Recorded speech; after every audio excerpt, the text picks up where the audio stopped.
नमस्कार स्टूडेंट्स, अपना ancient history चल रहा है जिसमें मैं आपको दक्षिण भारत के जितने भी जो राजवंश है वो अपन डिटेल में कर रहे हैं।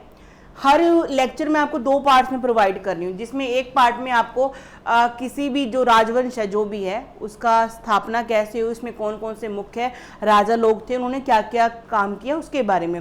जो सेकंड होता है अपना लेक्चर, उसमें आपकी राजनीतिक व्यवस्था होगी, आपकी प्रशासनिक व्यवस्था होगी, आपकी सामाजिक व्यवस्था, धार्मिक, आर्थिक, ये सेकंड पार्ट में हम करते हैं। तो इस तरह से आपको जो सारा चैप्टर है वो क्लियर हो जाएगा।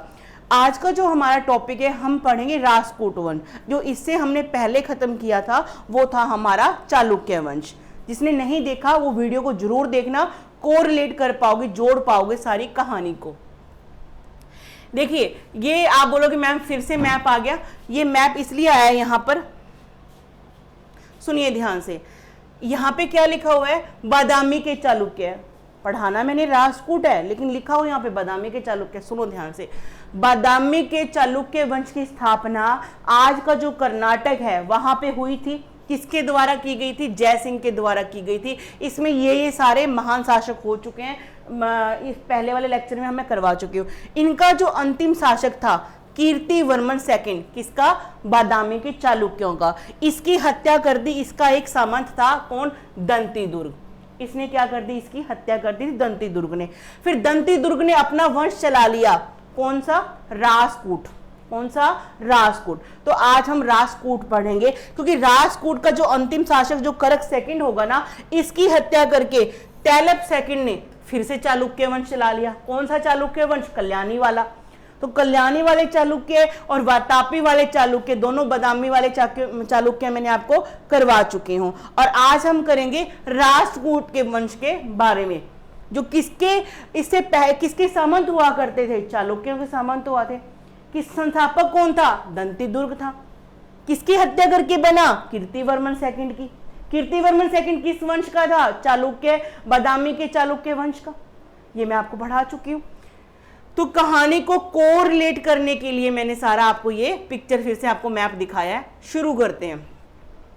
राष्ट्रकूट वंश। बादामी के चालुक्यों के अधीन सामंत रहे दंती दुर्ग ने 8वीं सदी में मध्य में दक्षिणापथ, यहां पर मध्य में दक्षिणापथ यहां पर, ठीक है, चालुक्य शासक कीर्तिवर्मन सेकंड को, द्वितीय को परास्त करके राष्ट्रकूट राजवंश की स्थापना की थी। सबको पता लग गया। और इन्होंने क्या किया था? अपनी राजधानी कौन सी बनाई? मान्यखेत को। और जो बादामी की चालुक्य उनकी कौन सी थी? बादामी, जिसको वातापी भी बोलते हैं। जो आज का कर्नाटक का बीजापुर है ना, वो कभी चालुक्यों की राजधानी बादामी हुआ करता था। ठीक है जी, आगे देखो जरा। कहते हैं दंती दुर्ग ने उज्जैन में, उज्जैन कहां पे है? मध्य प्रदेश में। उज्जैन के हिरण्यगर्भदान नामक यज्ञ को संपादन किया। कौन सा यज्ञ किया इसने? हिरण्यगर्भदान नामक यज्ञ को संपन्न किया, जिसमें प्रतिहार शासक द्वारपाल को नियुक्त किया था। ठीक है, प्रतिहारों के शासक को क्या किया? द्वारपाल नियुक्त किया। द्वारपाल यानी कि गेट पे खड़े होने वाले को। ठीक है जी, आगे देखते हैं। एक बार आप मैप में देखो राष्ट्रकूट लोगों का कहां पे जो लोकेशन थी। ये रहा, ये था। ठीक है जी, ये था। और ये इनकी मान्यखेत, इनकी राजधानी। ये क्या है? इनकी राजधानी है। और इसमें जो मेन सारे जो शासक हुए हैं उसका सीक्वेंस पता करना भी बहुत जरूरी है, क्योंकि मास्टर कैडर जो 61 की पोस्टें आई थी उसमें ये पूछा गया था कि अमोघ वर्ष किसका, इससे अमोघ वर्ष है किसके बाद बना था। ठीक है जी, किसका सक्सेसर था? गोविंद तृतीय का। ये क्वेश्चन आया हुआ है, तो प्लीज आप इस चीज को ध्यान में रखना। अपने ये क्वेश्चन आते हैं सीक्वेंस में भी, इसके बाद कौन बैठा, इससे पहले कौन था, ऐसे पूछ लेते हैं। तो आपने लोकेशन जान ली, ये है इसकी लोकेशन। और इसके पड़ोसी कौन है? गुज्जर प्रतिहार यहाँ पर, और यहाँ पे पाल वंश। ये 3 प्रमुख शक्तियां थी राष्ट्रकूट वंश के कंटेम्परेरी। और इन तीनों के बीच में एक संघर्ष भी होता है कन्नौज को लेकर। जब हर्षवर्धन का शासन खत्म हो जाता है, छिन्न भिन्न हो गया, खत्म हो गया, मतलब कमजोर पड़ गया, उसके बाद क्या है? गुर्जर प्रतिहार यहाँ से और पाल यहाँ से और राष्ट्रकूट नीचे से, तीनों क्या है संघर्ष, इसे त्रिपक्षीय संघर्ष बोला जाता है, ये इनके बीच में शुरू हो जाता है। लोकेशन क्या थी, समझ में आ गया आपको। तीन कम इसके जो अगल बगल के जो शासक जो प्रमुख शक्तिशाली थे वो आपने जान लिया, ठीक है जी। और ये किसको परास्त करके बने थे, चालुक्यों को परास्त करके बने थे, दंती दुर्ग, ठीक है जी। ये चीजों को आपने ध्यान में रखना है। आगे बढ़ते हैं। हाँ जी, दंती दुर्ग की क्या है, मतलब कि संस्थापक हो गया। इसके बाद हम पढ़ते उसने हिरण्यगर्भ दान क्या किया, अपने एक यज्ञ करवाया था उज्जैन के अंदर, ये ध्यान में रखना है। कृष्ण प्रथम, दंती दुर्ग के पश्चात कृष्ण प्रथम राजपूत शासक बना। इसने बादामी के चालुक्यों को पूर्णतः समाप्त कर दिया।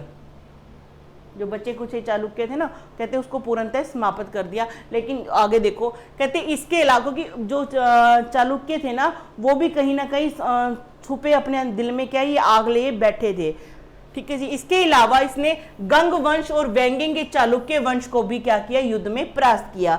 विजेता होने के साथ ही कृष्ण प्रथम एक महान निर्माता भी था। इसने अलोरा के प्रसिद्ध कैलाशनाथ मंदिर का निर्माण करवाया था। ये मैं आगे आपको स्थापत्य कला जब करवाऊंगी उसमें भी आएगा। आपने ये याद रखना है, जो एलोरा के, महाराष्ट्र के एलोरा के जो कैलाशनाथ मंदिर है ना, वो इसने बनवाया था। किसने, कृष्ण प्रथम ने।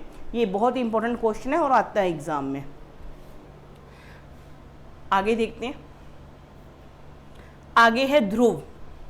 राजपूत शासकों में ध्रुव जो था, इसका स्थान प्रमुख था भाई। इसने निरुपम, काली वल्लभ, श्री वल्लभ और धारावर्ष की उपाधियों को धारण किया था। ध्रुव ने दक्षिण भारत में पल्लवों को एवं चालुक्यों को युद्ध में परास्त किया था। पल्लव मैंने आपको पढ़ाया, ठीक है जी, वो वाले। कहते दक्षिण भारत में अपनी स्थिति मजबूत करने के पश्चात राष्ट्रकूट शासक ध्रुव ने उत्तर भारत की तरफ विजय अभियान किया। इस समय कन्नौज पर अधिकार करने के लिए गुर्जर प्रतिहार, पाल राजवंशों के मध्य क्या है, संघर्ष चल रहा था, जो मैंने अब आपको बताया। ये देखिए, कन्नौज यहां पड़ गया, ठीक है। यहां पर थे गुर्जर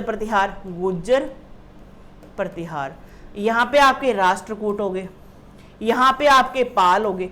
ये तीनों ही इस कन्नौज को हथियाने के लिए लगातार आपस में इनका संघर्ष चलता रहता है, जिसे क्या बोलते हैं, त्रिपक्षीय संघर्ष बोला जाता है, जिसमें ध्रुव ने भाग लेकर इस संघर्ष को त्रिपक्षीय बना दिया। मतलब गुर्जर प्रतिहारों की तरफ से जो इस संघर्ष में भाग लेने का जो पहला कदम किसने उठाया, ध्रुव ने उठाया था। किसने, ध्रुव ने उठाया था। आगे बढ़ते हैं। गोविंद तृतीय कहते हैं इसका काल कितना था, 793 से लेकर 814 ईस्वी तक, और अमोघ वर्ष 814 से 878 के संभवतः इसने महान राजपूत शासक थे। एक अभिलेख से ज्ञात होता है कि गोविंद तृतीय ने केरल, पांड्य व चोल राजाओं को भयभीत कर दिया था। गोविंद तृतीय मतलब कि बहुत ज्यादा क्या था, शक्तिशाली था। तो अब तक हमने तीन राजे पढ़े। दंती दुर्ग ने क्या कर दी भाई, स्थापना कर दी। हिरण्यगर्भ दान उसने यज्ञ करवा लिया, उज्जैन में कराया, ठीक है, जो राजा बन गया। फिर हमने पढ़ा कृष्ण प्रथम के बारे में। कृष्ण प्रथम का हमने सबसे पहले तो ये जानना है कि इसने चालुक्यों को समाप्त किया पूरी तरह से, और पल्लव को भी, और उसने उपाधियां धारण की, ठीक है जी। और मेन काम उसने जो किया कौन सा, एलोरा का जो कैलाशनाथ मंदिर बनवाया उसने, वो बहुत इंपॉर्टेंट है। फिर गोविंद तृतीय हम देख रहे हैं यहाँ पर, कहते ये दो महान शासक इकट्ठे ही दे दिए, इसके बारे में सुन लो। कहते गोविंद ने जंतु ग्रप भरतवर्ष तृतीय की उपाधि धारण की थी, ठीक है जी। जंतु ग्रप्र भरतवर्ष की क्या है, तृतीय की उपाधि धारण की थी। आगे देखते हैं। ये देख लीजिए एक बार, मैप में क्लियर हो जाएगा आपको। ये आपका राजपूत वंश का एरिया है, ठीक है जी। ये आपके गुर्जर प्रतिहार है, और ये आपके पाल डायनेस्टी, ये भी आपको आगे मैं कराऊंगी। और ये आपका है कन्नौज के लिए स्ट्रगल इनका, ठीक है जी। आगे बढ़ते हैं। ये फिर से आपका मैप के बारे में ही है कि जो आपका जो ध्रुव था, हाँ आपको एक बात और ध्यान में रखनी है कि ध्रुव है, ध्रुव ने क्या किया था, यहाँ से कि इस पक्ष को क्या क्या मतलब कि इसमें शामिल होके क्या कर दिया था भाई, इस जो संघर्ष को त्रिपक्षीय कर दिया था राष्ट्रकूटों के ध्रुव ने। आगे बढ़ते हैं।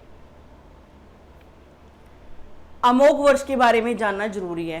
कहते 814 ईस्वी में अमोघ वर्ष ने राष्ट्रकूट की सत्ता को प्राप्त किया। ये 814 में क्या राजगद्दी पे बैठा। अमोघ वर्ष जैन मतावलंबी का था, मतलब जैन धर्म को ये मानता था, जिस कारण यह एक शांत प्रकृति का शासक हुआ करता था। इसने युद्ध की अपेक्षा कला व धर्म के विकास में अधिक रुचि लेता है। इसने कवि राजमार्ग नामक कन्नड़ भाषा में प्रसिद्ध काव्य की रचना की। इसको भूलना मत, ये एग्जाम में क्वेश्चन आया हुआ भाई, ठीक है। भी राष्ट्रकूटों के जो अपने अमोघ वर्ष ने जो रचना लिखी, ठीक है, वो किस भाषा में थी? कन्नड़ भाषा में। इसके दरबार में आदि पुराण के रचयिता जिनसेन को संरक्षण प्राप्त था, ठीक है जी। इसके शासन काल में अरब यात्री सुलेमान ने भारत की यात्रा की थी। तो आप ये जो यात्री लोग आते हैं ना, चाइनीज जितने भी आए हैं, ह्यूंग सांग आया आपका, और फाइयान आया है चंद्रगुप्त के टाइम पे, और ह्यूंग सांग हर्षवर्धन के टाइम पे, इति सिंह आया आपका 7वीं शताब्दी में, ठीक है जी। तो मोखरी राजवंश था उस टाइम पे, मैत्रक का यहाँ पे जो वल्लभी में वहाँ पे आया 7वीं सदी में। और अब यहाँ पे आपको नाम देखने को मिल रहा है, अरब यात्री सुलेमान आया था भारत, किसके टाइम पे? अमोघ वर्ष के टाइम पे, ठीक है जी। अमोघ वर्ष ने 68 वर्षों तक क्या किया? शासन किया था। उसकी रुचि युद्ध की अपेक्षा धर्म व साहित्य में अधिक थी। वह स्वयं भी लेखक तथा उसे राजनीतिक विषय पर कन्नड़ भाषा की प्रथम कृति कवि राजमार्ग की रचना की। इसने एक रचना की कवि राजमार्ग, कौन सी भाषा में? कन्नड़ भाषा में। इसके दरबार में जिनसेन भी थे। जिनसेन ने किसकी रचना की? आदि पुराण की। और शकटायन रहते थे। इन्होंने अमोघ वृत्ति की रचना की थी, ठीक है। शकटायन ने कौन सी रचना की? अमोघ वृत्ति। 915 ईस्वी में महिपाल को पराजित करके और कन्नौज की प्रतिष्ठा को कम करने के बाद इंद्र तृतीय अपने समय के सबसे शक्तिशाली राजा के रूप में सामने आता है। यानी अमोघ वर्ष के बाद आपको जो इंपॉर्टेंट पढ़ना है वो कौन है? इंद्र तृतीय। आगे देखते हैं, इंद्र तृतीय के बारे में सुन लो। 914 से लेकर 922 ईस्वी के दौरान इंद्र तृतीय राष्ट्रकूट का वंश का शासक बनता है, ठीक है जी। इसके शासनकाल में अल मसूदी, याद रखोगे। अमोघ वर्ष के टाइम पे कौन आया था? सुलेमान। इसके कौन है? अल मसूदी। तो ये दो और आपको याद रखने पड़ गए, और रखने चाहिए भी, एग्जाम में क्वेश्चन पूछते हैं ऐसे। समझ में आया आपको? चलो कृष्ण तृतीय के बारे में देखते हैं। कहते राष्ट्रकूट वंश के योग्यतम शासकों में कृष्ण तृतीय का स्थान आता है। कृष्ण प्रथम पढ़ा, जिसने अलोरा के कौन से कैलाशनाथ मंदिर बनवाया, और इसमें क्या अकाल वर्ष पृथ्वी वल्लभ जैसी उपाधियों को धारण किया। इसने 949 ईस्वी में तकोलम नामक स्थान पर चोल शासक प्रांतक प्रथम को क्या किया था? हराया था, तथा चोल राज्य के उत्तरी भाग पर अधिकार कर लिया। अब कृष्ण तृतीय को आपने याद किस लिए रखना है? किसने लिए रखना है? ये देखो, ये आपका यहाँ पे आपका राष्ट्रकूट है, यहाँ पे आपके चोल हैं। ये कौन है? चोल। चोलों का एक शासक था कौन? प्रांतक। और यहाँ पे कौन है? कौन? कृष्ण तृतीय। इस राष्ट्रकूट शासक कृष्ण तृतीय ने चोल शासक प्रांतक को हराया था। कौन से युद्ध में? तकोलम के युद्ध में। कब? 949 ईस्वी में। तो इस बात को आपने ध्यान में रखना है, वेरी वेरी इंपॉर्टेंट क्वेश्चन। आगे है, कृष्ण तृतीय के दरबार में विद्वानों को भी आश्रय प्राप्त हुआ, जिसमें कवि पंपा व पुण्य का नाम प्रमुख है। इसके दरबार में क्या है? दो विद्वान थे, कौन से? पंपा व पुण्य। कवि पुण्य ने शांति पुराण की रचना की। किसकी रचना की? भी शांति पुराण की रचना की। राष्ट्रकूट राजवंश का अंतिम शासक कौन था? करक सेकंड था। राष्ट्रकूट वंश का अंतिम शासक कौन था? करक था, ठीक है जी। कहते हैं 974 ईस्वी में इसके अंत के साथ ही 2 सदियों से चल रही दक्षिण भारत में राष्ट्रकूट की सत्ता क्या हो गई? समाप्त हो गई। कैसे? चालुक्यों के एक शासक, अंतिम शासक कौन? कौन भाई? कृष्ण द्वितीय, उसकी हत्या किसने की? उसके सामंत दंती दुर्ग ने की। दंती दुर्ग ने अपना वंश चलाया। सारे वंश इसके राजा आपने देख लिए, ठीक है जी। और इसकी लास्ट में जो अंतिम शासक कौन था? करक सेकंड। कौन? करक सेकंड था। इस चीज़ को आपने याद रखना है, ठीक है जी। लोकेशन क्या है इनकी? और इसमें अमोघ वर्ष का नाम ज़्यादा इसलिए आता है क्योंकि इसको कला में ज़्यादा इंटरेस्ट था, ठीक है जी। और एलोरा का जो कैलाशनाथ मंदिर है कृष्ण प्रथम ने बनाया था, वो बहुत इंपॉर्टेंट है। आज के लिए बस इतना ही, बाकी करते हैं नेक्स्ट क्लास के अंदर।